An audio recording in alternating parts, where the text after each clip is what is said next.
Dikutip dari zonajakarta.com, Ambalat tidak bisa Malaysia kuasai seenak jidat karena marinir Indonesia lebih dari 30 tahun menjaga ketat. Ambalat yang merupakan singkatan dari ambang batas laut adalah perairan seluas 15.235 km yang hingga kini masih menjadi perdebatan antara Indonesia dan Malaysia. Penyebab utama sengketa Ambalat disebabkan adanya perbedaan persepsi terhadap batas wilayah. Indonesia dan Malaysia masing-masing mengklaim wilayah Ambalat sebagai bagian dari wilayah kedaulatan negaranya.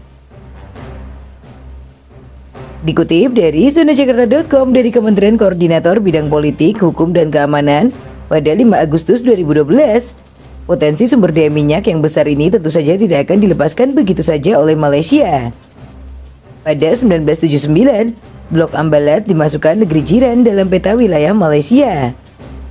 Dasar ini yang akan dipakai Malaysia untuk merebut Blok Ambalat dengan memasukkan sengketa perbatasan ini ke Pengadilan Arbitrase Internasional.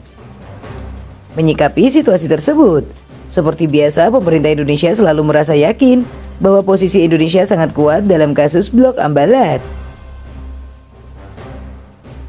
Pemerintah Indonesia beranggapan bahwa peta yang dibuat oleh Malaysia pada tahun 1979 dengan sendirinya gugur setelah dikeluarkannya peta UNCLOS yang mulai diberlakukan pada 1982.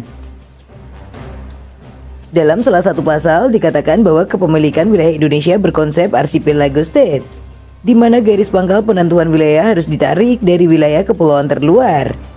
Sementara Malaysia adalah negara pantai biasa yang hanya boleh memakai garis pangkal biasa atau garis pangkal lurus untuk menentukan batas wilayahnya. Masalahnya kemudian ternyata Malaysia kurang tepat menghitung base point. Malaysia kerap melakukan pengukuran dari jarak batu karang ketika air laut surut. Isu ini sudah lama menghambat hubungan bilateral kedua negara, namun proses penyelesaiannya cenderung lambat. Presiden RI Joko Widodo dan Perdana Menteri Malaysia Anwar Ibrahim saat keduanya bertemu di Putrajaya, Malaysia, keduanya berkomitmen menyelesaikan masalah perbatasan. Mereka mengumumkan bahwa Indonesia dan Malaysia segera berunding soal batas-batas negara di Selat Malaka bagian selatan dan Laut Sulawesi. Sementara untuk perbatasan darat di Sebatik dan Sinapat, keduanya berharap dapat segera tuntas. Hingga kini Indonesia masih mengirim pasukan penjaga perbatasan termasuk ke sekitar Ambalat.